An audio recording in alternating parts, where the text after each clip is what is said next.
Everyone laughed when this woman married a man thrice her age. 15 years later they all regret it. The whispers started the moment Lisa Watson walked into the coffee shop with Richard Montgomery. At 28, her chocolate brown hair cascaded over shoulders that carried themselves with quiet dignity, despite the judgmental stares that followed her every move. Richard, at 84, moved with surprising grace for his age, though his weathered face and silver hair made him look every bit the retiree he claimed to be. "There she is, the desperate one," muttered Sandra Mitchell, Lisa's childhood friend, loud enough for nearby tables to hear. "I always thought Lisa would make better choices, but I guess even the prettiest flowers can wilt in desperation." It hadn't always been this way. Just 6 months ago, Lisa had been the darling of their small town's social circle, with suitors lining up to catch her attention. James Anderson, the local bank manager, had been particularly persistent, sending flowers to her office every Friday. Thomas Cooper, who owned the town's most successful real estate agency, had practically begged her to give him a chance. But here she was, sharing coffee with a man old enough to be her grandfather, wearing a modest engagement ring that looked like it came from a pawnshop. "I don't care what they say," Lisa whispered to Richard, her fingers intertwining with his as another group of onlookers poorly disguised their shocked expressions. "They don't know you like I do." Richard's eyes crinkled at the corners as he smiled, a gesture that had first captured Lisa's heart 3 months ago when they met at the local library.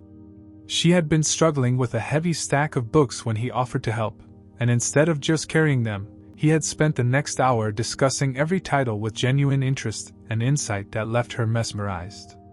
"My dear," he replied, his voice carrying the warmth of aged whiskey, "their opinions matter as much as last week's weather forecast." The wedding announcement in the local paper had been like throwing a match into a powder keg. Lisa's phone exploded with messages, ranging from concerned to outright hostile. Her mother, Eleanor, had shown up at her apartment in tears. "Have you lost your mind?" Eleanor had demanded, waving the newspaper like a weapon. "Richard Montgomery? The old man who lives in that rundown house on Maple Street? He's got nothing to his name except a pension that barely covers his groceries." But what everyone else saw as red flags, Lisa saw as endearing qualities. Richard's house wasn't run down. It was modest and meticulously maintained, with a small garden that he tended with loving care. His simple lifestyle wasn't a sign of poverty, but of someone who had found contentment in life's quiet moments. The wedding itself was a small affair in Richard's backyard, with more empty chairs than guests. Lisa's father refused to walk her down the aisle, sending a terse note about not supporting this embarrassment of a marriage. The few who did attend seemed to be there more out of morbid curiosity than celebration. James Anderson, who had apparently had too much to drink at the reception, made a point of loudly discussing Lisa's tragic descent with anyone who would listen. "She could have had anyone," he slurred, gesturing with his champagne glass. "I offered her a future, a life of luxury. Instead, she chooses to play nurse to a pensioner? It's like watching a swan mate with a tortoise." The laughter that followed cut deep, but Lisa held her head high. She focused instead on Richard's eyes as they shared their first dance, seeing in them the same kindness and wisdom that had made her fall in love. He moved with surprising agility for his age, leading her through a perfect waltz as the sunset painted the garden in golden hues. "You know," Richard whispered as they danced, "when I was young, my father told me something I never forgot. He said, 'Real gold doesn't fear the test of fire.' I didn't understand it then, but I do now." Lisa leaned her head against his shoulder, breathing in the familiar scent of his cologne mixed with the gardenia from his boutonniere. "And what does it mean?" "It means, my dear, that true worth, be it love or character, shows itself clearest when tested by adversity." He twirled her gently, his movements belying his age. "And you, my Lisa, are the purest gold I've ever found." That night, as they drove away from the reception in Richard's old sedan, the town gossips had a field day. They speculated about how long it would last, placing bets on when Lisa would come to her senses and leave him. Some gave it 6 months, others a year at most. None of them noticed the quiet smile that played on Richard's lips as he helped his new bride into the car, nor the way his eyes sparkled with something that looked suspiciously like amusement when someone mockingly called out, "Enjoy living on a pension, Lisa!" As they drove away, Lisa caught a glimpse of her reflection in the side mirror. Instead of the pitiful, desperate woman everyone else saw, she saw someone who had found something rare and precious, a love that transcended age, wealth, and social expectations. She squeezed Richard's hand as he drove, knowing that while their path wouldn't be easy, it would be uniquely theirs. "Ready for our adventure?" Richard asked, his voice carrying a hint of playfulness that few would expect from someone his age. "With you? Always," Lisa replied, not knowing then just how much of an adventure it would turn out to be. The streetlights cast long shadows as they drove home, leaving behind a town full of mockery and judgment. But in that moment, in the quiet of their car, Lisa felt something she hadn't expected: peace. She had chosen love over appearances, wisdom over wealth, and genuine connection over social approval. And as Richard's thumb gently caressed her hand while he drove, she knew that no matter what challenges lay ahead, she had made the right choice. The reality of their new life together settled in like autumn frost, gradually but undeniably.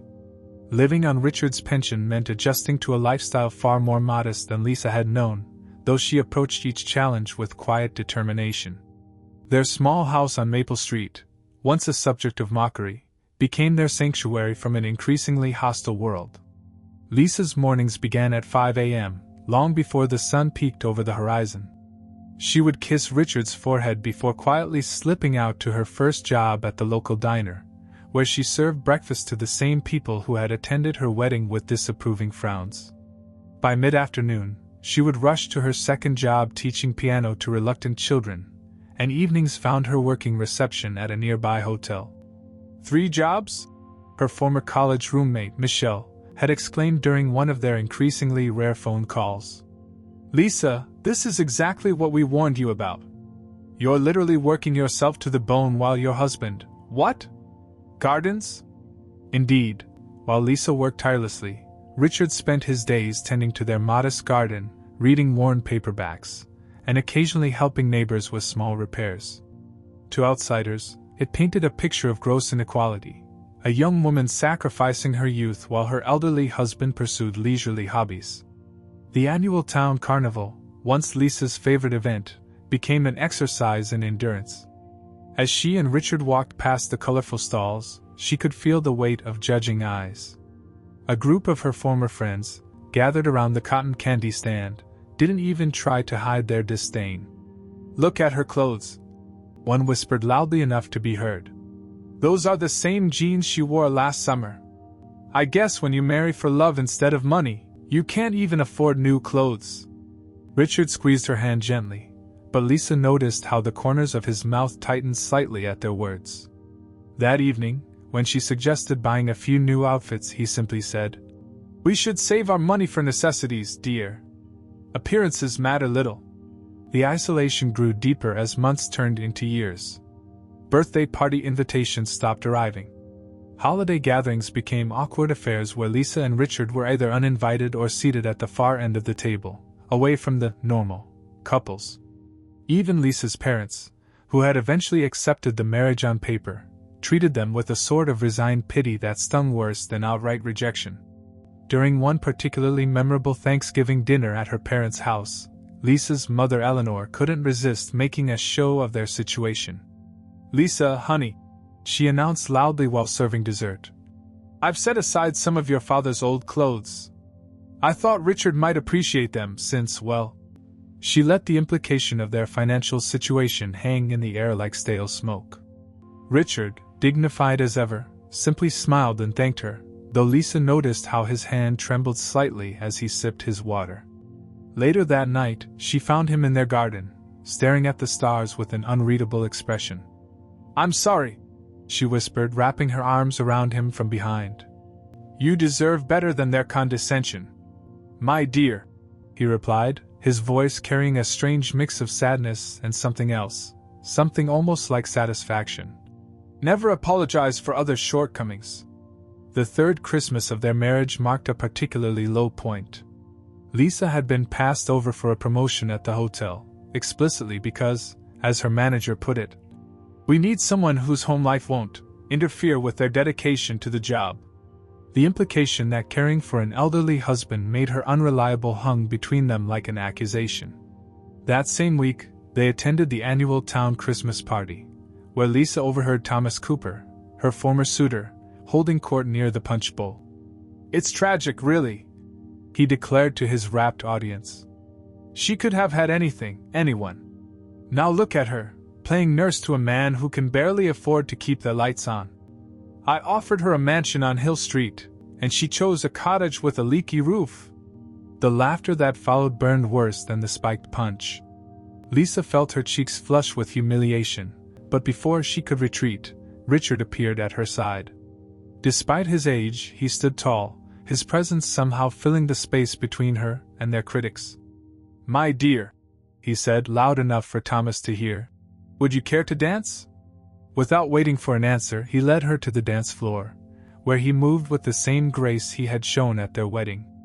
For a moment, the whispers and judgments faded away, replaced by the simple joy of being in each other's arms. Yet the struggle continued. Lisa picked up a fourth job doing online transcription work late at night, often falling asleep at their small kitchen table. Richard would find her there in the morning, gently wake her with a cup of tea, and listen patiently as she insisted she wasn't pushing herself too hard. "Sometimes," she confessed during one such morning, "I wonder if they're right. Not about marrying you," she added quickly, seeing his expression. "Never about that. But about our life, our struggles. Should we be trying harder to, I don't know, improve our situation?" Richard's response was curious, almost cryptic. "My love, sometimes the greatest wealth lies in knowing exactly what you have, and what others have lost." He paused, then added with a slight smile, "Besides, gardens grow best when properly tended, don't they?" Lisa didn't quite understand his meaning, but she had grown used to his occasional philosophical musings. She kissed him goodbye and headed to her morning shift, passing by their neighbors who no longer bothered to wave hello, too busy whispering about the foolish young woman who had thrown her life away on a penniless old man. Yet through it all, their love remained steadfast. Each night, no matter how tired she was, Lisa would find comfort in Richard's embrace, in his witty observations about life, and in the quiet strength that seemed to radiate from him. While the world saw a poor old man and his struggling young wife, she saw something different, something that made all the hardship worthwhile, though she couldn't quite explain what it was, even to herself. As their 5th year of marriage approached, Lisa began noticing peculiar patterns in Richard's behavior that she couldn't quite explain. It started with small things, moments that seemed odd in isolation but formed a curious tapestry when viewed together. One rainy Tuesday, their neighbor Mrs. Henderson came knocking, tears streaming down her face. Her husband had lost his job, and they were 3 months behind on their mortgage. Despite their own seemingly precarious financial situation, Richard didn't hesitate.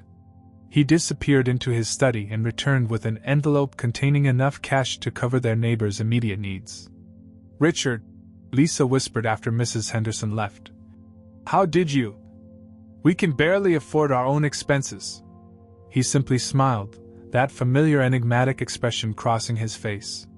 "Sometimes, my dear, helping others is the best investment we can make. Watch Mrs. Henderson carefully in the coming months. You might learn something interesting." Indeed, Mrs. Henderson's attitude toward them shifted dramatically. At the next community gathering, when Thomas Cooper began his usual routine of mocking Lisa's tragic marriage, Mrs. Henderson sharply cut him off. "You don't know them at all," she declared, leaving Thomas speechless and Richard watching with that same mysterious smile. Then there was the curious incident with the Williams family. Their teenage son had been caught shoplifting, and the whole town was abuzz with judgment. Richard, however, approached the boy's father with an unusual proposition. He would help pay for the boy's college applications if the young man would spend weekends helping in their garden. "But we can't afford to help with college applications," Lisa had protested privately. "We're stretching every dollar as it is." Richard patted her hand gently. My dear, sometimes the appearance of poverty offers the clearest view of humanity. Tell me, how did young Williams treat us before today? Lisa recalled how the teenager had once joined his friends in making cruel jokes about their marriage. Now, after spending weekends working alongside Richard, he had become one of their most ardent defenders in the community. The pattern continued. Richard would make these seemingly impossible financial gestures, always to people who had shown them particular contempt, always watching carefully for their reactions afterward.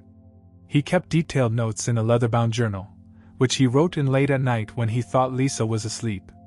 During their 7th year of marriage, Lisa's former friend Sandra, who had been particularly vicious in her criticism, lost everything in a bad divorce. She was facing eviction when Richard quietly arranged for 3 months of her rent to be paid anonymously. When Lisa questioned this, Richard's response was cryptic as ever. My love, he said, adjusting his reading glasses, consider this a sort of social experiment. How many people who once stood in judgment of us will remember their own moments of need? More importantly, how many will learn from them? Even more bewildering were the times when Lisa suggested purchasing something they supposedly couldn't afford. When she mentioned replacing their aging car, Richard launched into a detailed lecture about the virtues of their reliable old sedan. When she hinted at renovating their kitchen, he expounded on the character that old appliances added to a home. Yet occasionally, Lisa caught glimpses of something that didn't quite fit their narrative of modest living. Like the time she discovered a receipt for a substantial donation to the local children's hospital, signed in Richard's distinctive handwriting. Or the mysterious phone calls he received from someone he referred to only as my financial advisor, calls he quickly ended whenever she entered the room. During their 10th anniversary dinner, a simple meal in their garden, Lisa finally gathered the courage to ask directly about their finances.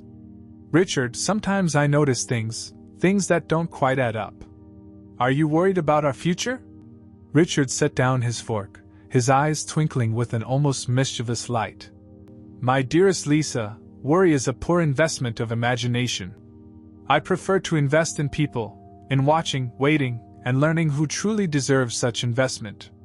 He leaned forward, lowering his voice as if sharing a secret. Tell me, have you noticed how differently Mrs. Henderson treats us now? Or how young Williams defends our marriage to his friends? Every act of kindness we've shown has been a seed planted. Some have grown into mighty trees of loyalty, while others— he gestured vaguely toward the house of a particularly judgmental neighbor— have proven to be barren soil. Lisa began paying closer attention after that conversation. She noticed how Richard's acts of generosity were always targeted, always followed by careful observation. He seemed to be conducting some sort of elaborate social experiment, testing people's reactions to kindness from those they previously scorned. When Lisa's old friend Michelle lost her job, Richard insisted they invite her to dinner. Michelle, who had spent years making snide comments about their marriage, arrived full of barely concealed disdain. Yet by the end of the evening, after Richard had quietly offered to connect her with a potential employer, her attitude had transformed completely. I just need to know who truly cares, Richard would say whenever Lisa questioned these decisions. It became his mantra, repeated so often that Lisa started to suspect it held a deeper meaning she had yet to understand. As their 15th anniversary approached, the pattern of mysterious generosity and careful observation intensified. Richard spent more time writing in his leather journal, making phone calls when he thought Lisa wasn't listening, and studying people's reactions with an almost scientific precision. One evening, as they sat in their garden watching the sunset, Richard made an unusual request. My dear, he said, taking her hand, would you help me make a list? I want to record every person who has shown us kindness over the years, and every person who has not. But why? Lisa asked, puzzled by the solemnity in his voice.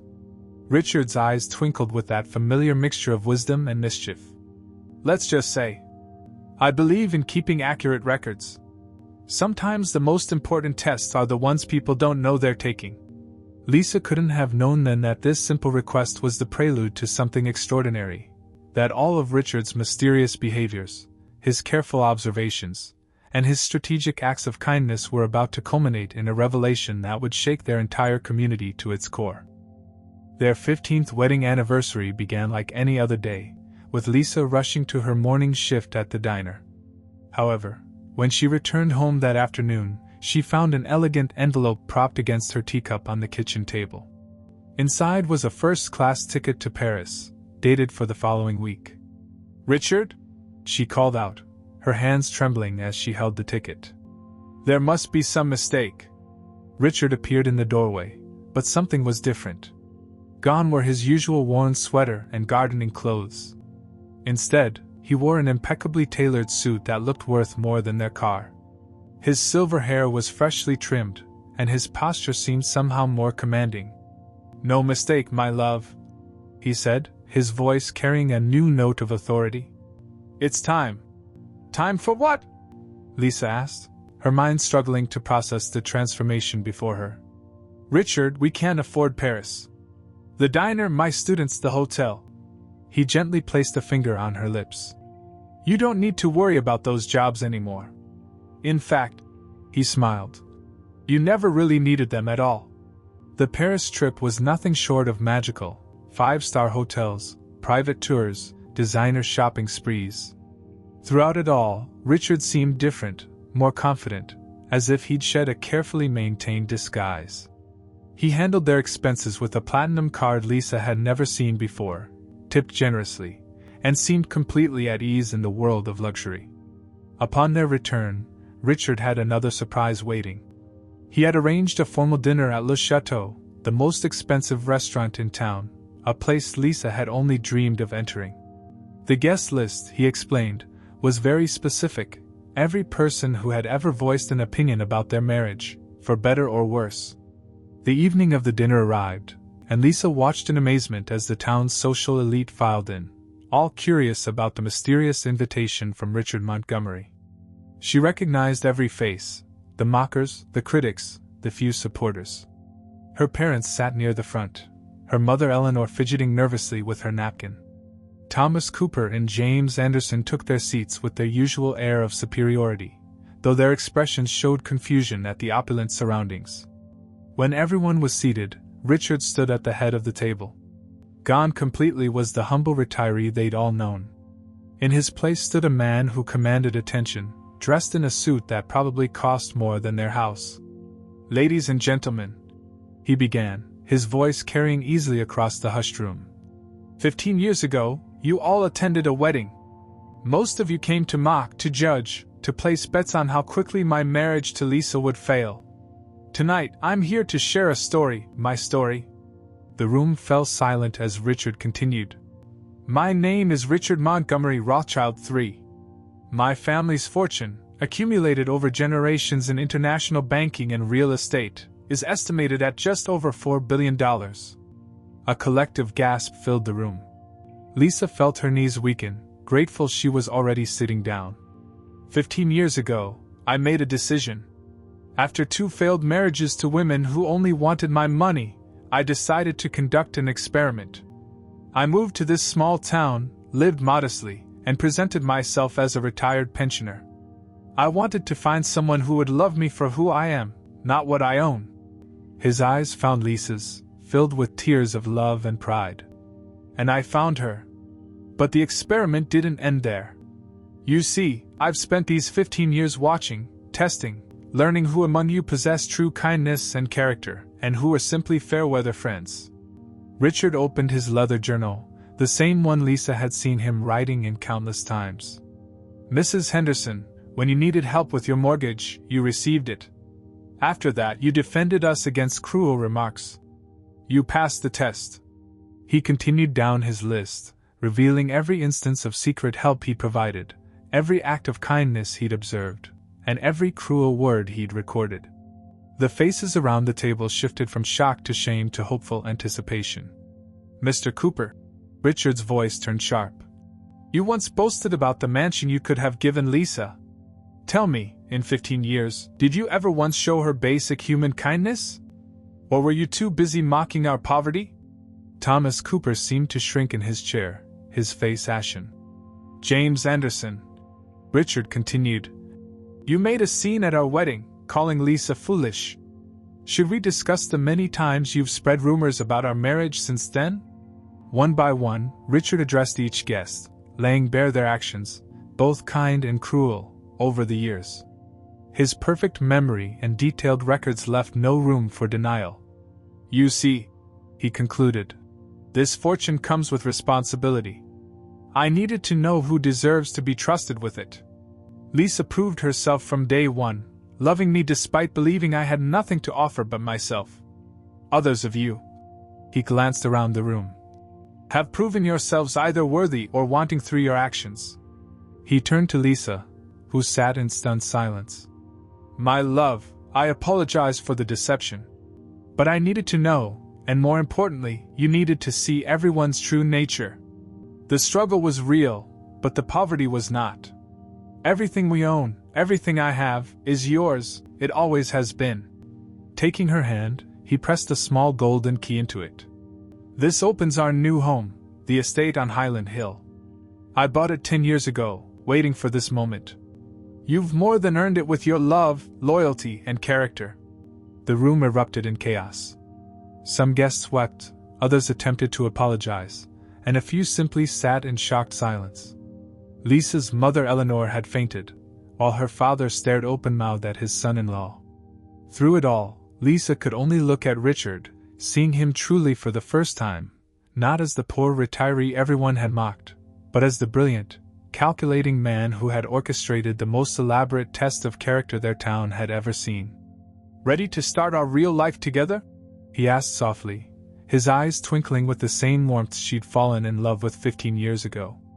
Lisa squeezed his hand, finally understanding all the cryptic comments, the mysterious behaviors, and the careful observations. With you? Always, she replied, echoing her words from their wedding day, only this time, fully aware of the extraordinary adventure that lay ahead. The days following Richard's revelation unfolded like a carefully choreographed drama of human nature at its most transparent. The same people who had spent 15 years condemning Lisa and Richard's marriage now scrambled to rewrite history, each attempting to paint themselves in a more favorable light. Sandra Mitchell was the first to arrive at their door, clutching an expensive bottle of wine and wearing her most ingratiating smile. Lisa, darling, she gushed, I always knew there was something special about your relationship with Richard. The way you two looked at each other, pure magic. Richard, now comfortable in his true persona, simply raised an eyebrow and retrieved his leather journal. Shall we review your exact words from July 12th last year, Sandra?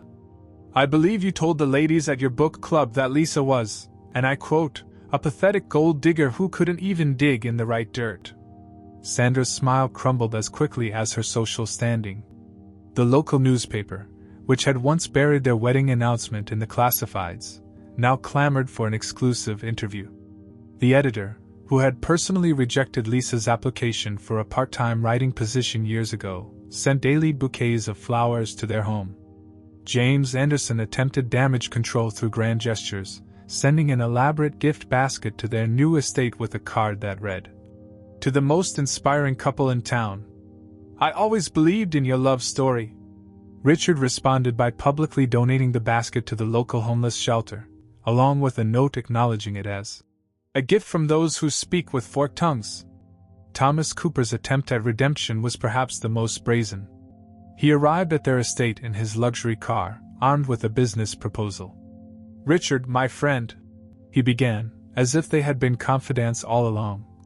I've always admired your business acumen, keeping your wealth hidden like that. Perhaps we could discuss some real estate opportunities? Richard's response was surgical in its precision. He pulled out a folder containing photographs of every instance Cooper had publicly mocked their marriage, including dated screenshots of his social media posts ridiculing Lisa. Mr. Cooper, I believe in investing in character, not opportunism. Your portfolio, I'm afraid, shows a significant deficit. The town's social hierarchy underwent a seismic shift. Those who had shown genuine kindness to Lisa and Richard during their lean years suddenly found themselves elevated to positions of respect. Mrs. Henderson, who had defended them despite her own struggles, was appointed to the board of Richard's newly established community foundation. Young Williams, who had changed his ways and stood by them, received a full college scholarship. But for those who had been cruel, the consequences were both swift and public. Richard, in his role as the town's unexpectedly wealthiest resident, wielded his influence with precise calculation. Social invitations dried up. Business opportunities evaporated. The same people who had once lauded their supposed superiority over Lisa and Richard found themselves on the outside looking in. Lisa's parents faced their own reckoning. At a family dinner in their new estate's formal dining room, Eleanor attempted to justify her past behavior. "Darling, you must understand. We were only concerned for your future." "How were we to know?" "That's exactly the point, Mother," Lisa replied, her voice firm but sad. "You weren't supposed to know. The test wasn't about Richard's wealth. It was about basic human decency." Richard, seated at the head of the table, added quietly, "The true measure of a person isn't how they treat the wealthy and powerful, but how they treat those they believe can offer them nothing in return." Eleanor burst into tears, while Lisa's father stared at his plate, the weight of 15 years of condescension finally settling on his shoulders. The country club that had once rejected Richard's membership application, citing space limitations, now found itself in an awkward position when he purchased controlling interest in the property. His first act as majority owner was to review the membership roster, paying particular attention to how each member had treated him and Lisa over the years. During one particularly memorable board meeting, Richard addressed the club's elite members with cold precision. "Ladies and gentlemen, I believe in second chances," he began, his voice carrying the weight of 15 years of careful observation. "However, I also believe in accountability. Each of you will find in front of you a detailed record of your interactions with my wife and me over the past 15 years. Your continued membership will be evaluated based on these records." The fallout was spectacular. Those who had been most vocal in their criticism found their memberships revoked. No amount of pleading, legal threats, or attempted bribery could sway Richard's decision. He had spent 15 years building an airtight case of their behavior, and now the bill had come due. Perhaps the most satisfying moment came when Lisa walked into her old workplace at the hotel. The manager who had passed her over for promotion multiple times nearly tripped over himself apologizing. "Mrs. Rothschild, I had no idea. If there's anything I can do..." Lisa smiled, channeling her husband's calm authority. "Actually, there is. I've just purchased the hotel chain. I'll need your keys and resignation letter by the end of the day." As the dust settled, the town's social landscape had been completely redrawn. Those who had shown true kindness despite Richard's apparent poverty found themselves elevated to positions of influence and respect.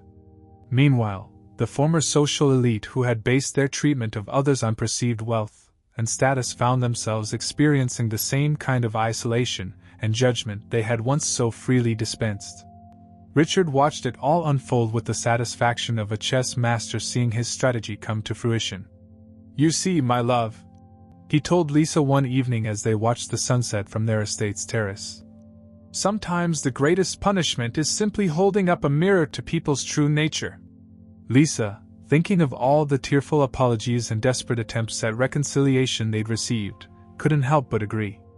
The same people who had once looked down on her now lived in fear of receiving one of Richard's precisely detailed letters, documenting their past cruelty and its consequences. The ultimate betrayal, it seemed, had not been Richard's deception about his wealth, but rather the town's betrayal of basic human kindness. And now, as autumn turned to winter, they all had to live with the harsh consequences of their choices.